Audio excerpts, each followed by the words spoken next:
Very moving. Hello, everyone. It's so good to be back in North Carolina. I feel like I can breathe. I did this whirlwind kind of trip this weekend up to New York City. New York City is the loudest place on earth. I think it just assaults every sense, and forgive me if you love New York. It's just assaults your senses in every possible way. It's very, very, very stressful. Of course, there's some beautiful places. Central Park is great, and so I went up there to support our wonderful Chris Geith, who was the future minister team. Now she's a minister. She's been ordained, and this was her commencement, and it was so beautiful in Riverside Church, which is this huge place. Dr. Martin Luther King spoke there. It's got history. And actually, I was ordained there, too, from one spirit 10 years ago, exactly 10 years ago. So it was so nice to be back for my 10-year anniversary and to support her. And I have to tell you, and I'll talk more about this next time because I need some time to kind of reflect on it. It was just like less than 24 hours ago. But there was 60 people in her class. And that's 60 people who are standing in their commitment to be a loving, healing presence in the world. That spent the last 2 years working on themselves, working on healing their inner stuff. And now they're here to be a healing presence for others. And it's just extraordinary. We just need 60 people times how many other, individuals are going into ministry or any kind of service work where it's heart-centered and service-oriented because the world needs it. The world right now is just, it's a manifestation of some sickness, the sickness of belief in separation, that we're separate from each other, that we're separate from source, that we're separate from our good, unhealed trauma, unhealed wounds. It just, that song really brings back when my girls were teenagers and they were listening to that, and I was like wanting them to hear that because, kids are growing up with trauma, They're doing drills in school, to avoid being shot. I mean, it's just, the stress that they're growing up with. We need some healing here on this planet.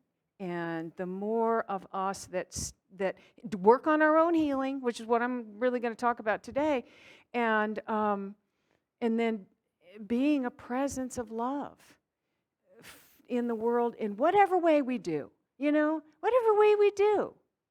Whether that's just acknowledging somebody, listening, smiling, talking to someone, encouraging someone. We're all needed, right? We're all needed. So last week I talked about how life doesn't happen to us, it happens through us, right? It's created. Life is being created through the filter of our consciousness and all of the false beliefs that we might have in there, or unhealed trauma, right? Or unconscious patterns. Life is being created through that. And we talked about how connecting with that creative energy, that creative flow, can help us to begin to create what our soul is longing to experience and express, rather than to unconsciously create the same painful, limited experiences over and over, to really become conscious of it. And we looked at inspiration from, artistically creative people, and noticed that the more playful they became, the more curious they remained, the more they were able to connect with that creative flow from that infinite creative mind. And And also important is a willingness to stay with it, to be disciplined, to stay with the process, to be open and available for that movement of the creative energy whenever it wants to move through us, which, can happen at the most unexpected times. We want to say yes to it, and we want to participate in that creative process. It needs our participation. So, those are all essential elements of that. And then we looked at the Beatles and the documentary, that Peter Jackson documentary. We were talking about that, of the Beatles as they were kind of ending their collaboration together. And they creating the creative process of these iconic songs, Get Back, Let It Be, I Got a Feeling.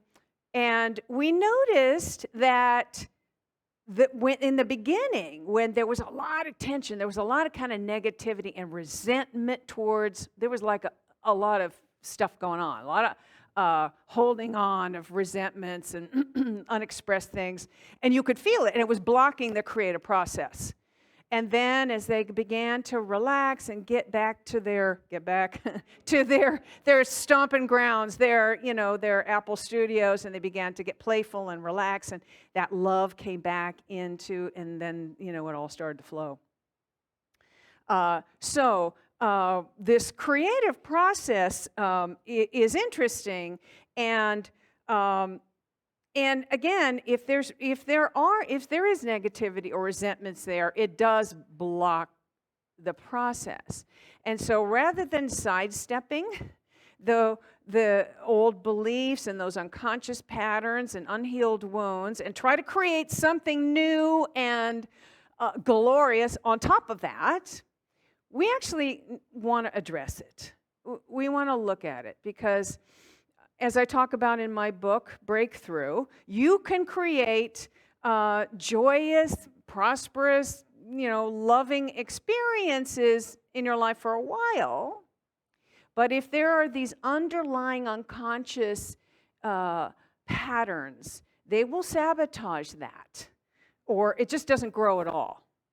So if you have, if you've been working with these powerful spiritual principles in some area of your life, and you're not noticing anything shifting, or it shifts for a little bit and then it comes back, that's a good indication that there's something there. There's something there that needs to be addressed. It's preventing the good stuff from, the stuff you want from taking root, right?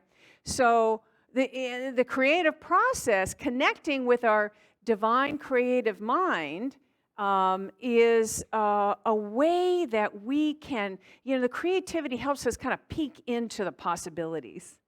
It helps us to see the possibilities. And then once we see the possibilities, then we got to weigh in. We got a way into healing, to this process of healing. Now, we did this year, during Lent, if you'll remember, we did some of this work. And we did work of identifying and releasing some of these old beliefs and these unconscious patterns that are undermining our growth. So hopefully you were able to do some of that work with the journaling and the meditations that we were doing at that time.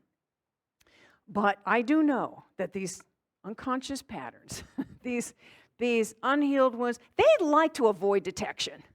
They really are good at hiding. They're really good at avoiding being released, right? And so, it takes a little bit of work and a little bit of maybe, working at it from a different angle.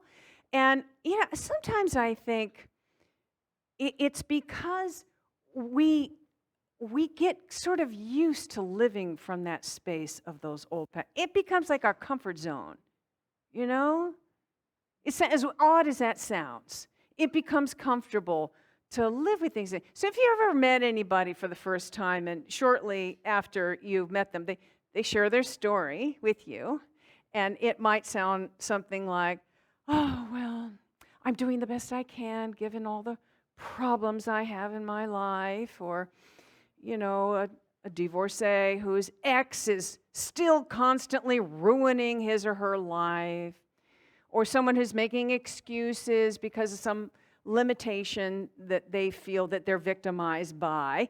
If you hear this, you know that that person has become comfortable with those unhealed places, those old kind of ways of being. And, they may not say this, but you can kind of feel the energy, or it shows up in the way that they behave, right? Now, here's the thing. It's easier to see in others than it is in ourselves. Just saying. The ego, the adverse ego, as Paul Hasselbeck is always reminding me, it's the adverse ego is the thing that does everything it can to keep us small, right?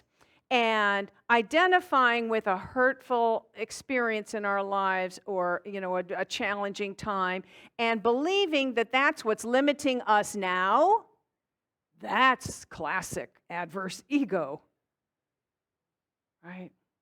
So let's talk a little bit about, what do I mean by unhealed wounds, and what are we doing there? So, wounds are formed when someone strikes an emotional blow, when someone cuts our heart, metaphorically, and I don't want to minimize the pain there, right? It can be really painful. And as I say a lot, we want to practice massive self-love and compassion for ourselves at all times, We are on this journey, right? We say it every Sunday. We're on a journey toward wholeness. It's a journey. And part of that healing process is loving ourselves, being compassionate through these times. But it's when we hold on to the resentment. We can't let it go. We're just the unwillingness to forgive, whatever it's a person or a situation or whatever. That's when the wound festers and infects our life.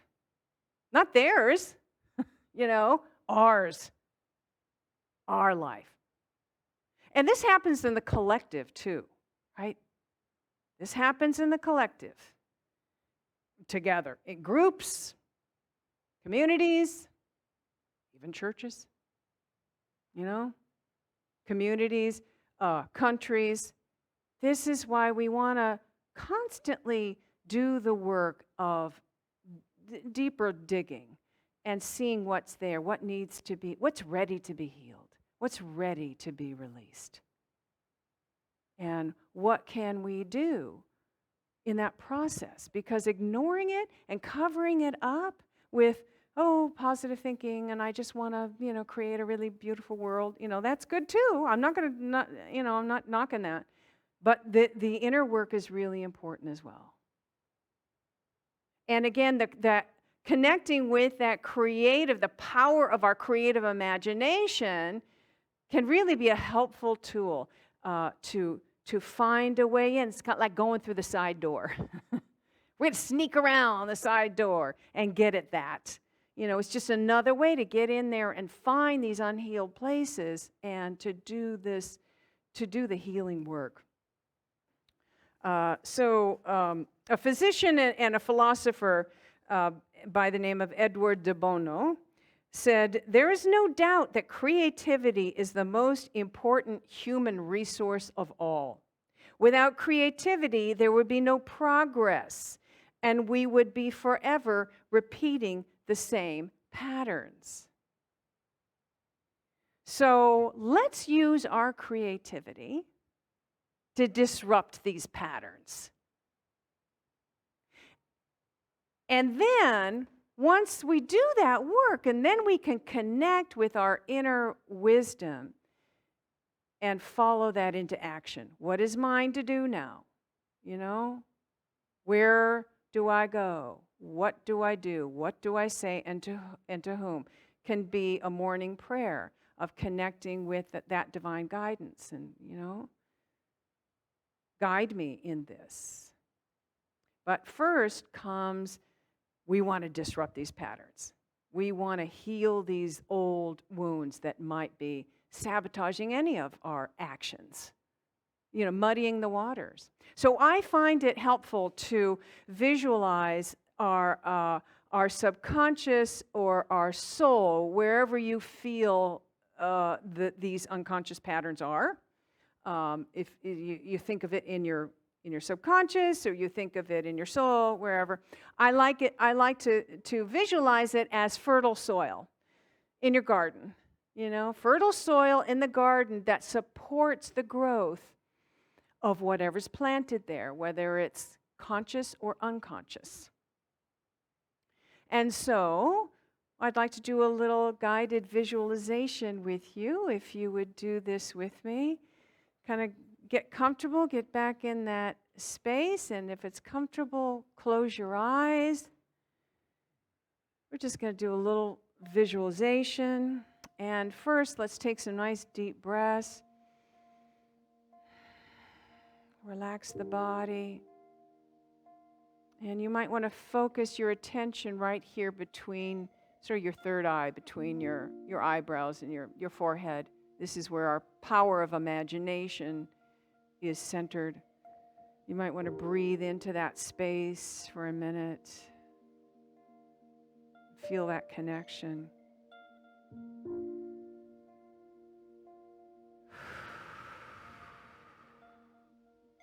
Now imagine that you are looking at this soil in your garden, this fertile soil. Maybe you're noticing some weeds growing in there.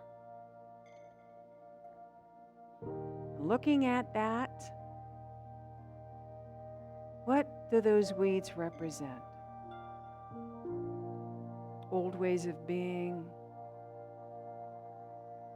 old wounds, resentments, something you've gotten used to living with when it's not the highest divine of you. Just take a look. Whatever might be holding you back from the fullness of your spiritual growth. And once you've identified them, I want you to reach in there and grab those weeds and pull them out by the roots. Just get your hand in there and just reach in, grab those weeds by the roots and rip them out and throw them away. One by one, here they come, ripping them out. All those old resentments, all those old ways of being that aren't serving us, any unhealed places, time to rip it out, let it go.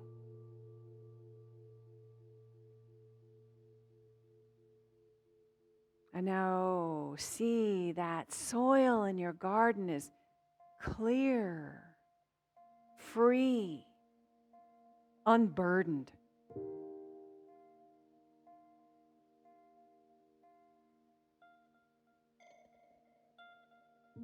Empty.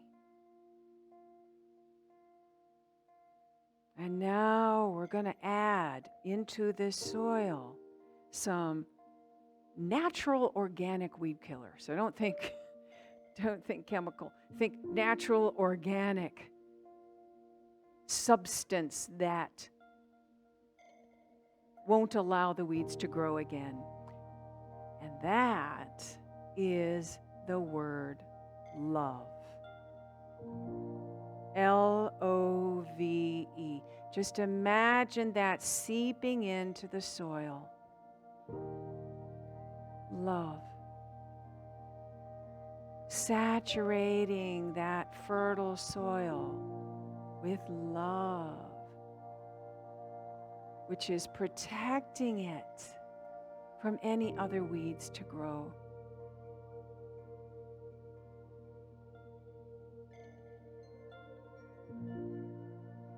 one more thing we want to do with this soil to prepare it for new growth is to enrich it with divine light.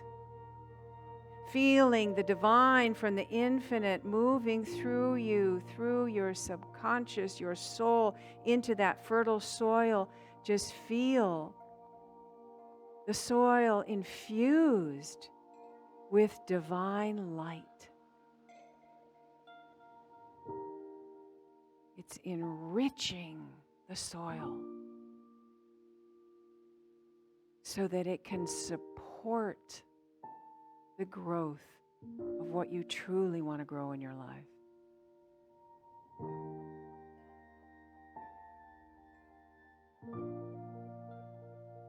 Feel it being infused with divine light.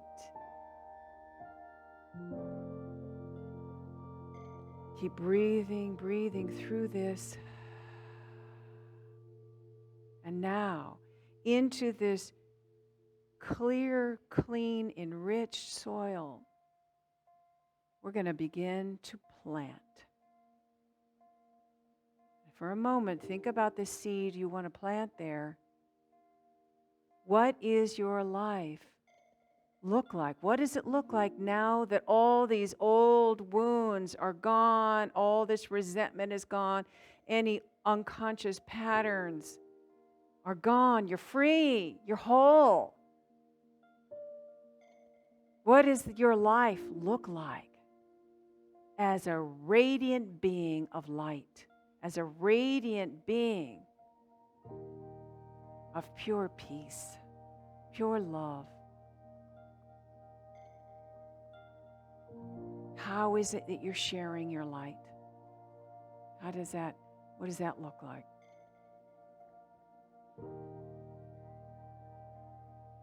And now as you're beginning to get a picture of this, I want you to consciously plant that seed. Plant it deep in that fertile soil. Could be several seeds. Planting in that rich, fertile soil that is supporting the growth. And now feel as if you're seeing time-lapse photography. So the seed is sending down its roots deeply into the soil, deeply rooted. And see that seed begin to sprout and grow and mature and come to fruition. See that whatever it is that you're seeing yourself expressing in the world, coming to fruition, you're sharing your fruits. How are you sharing of your fruit? In other words, your gifts, your unique gifts.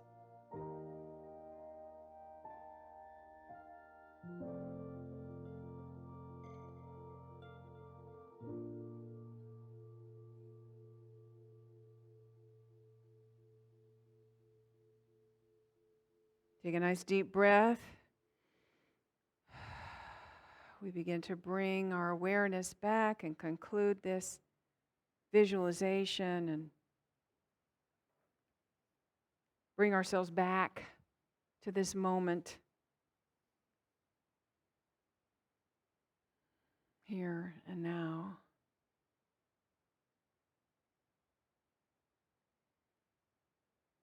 And this is a process that you can continue to do over and over to clarify it for yourself, to continue to do and continue to realize the gifts that you are here to share, to participate in the healing of this world. Okay? Namaste.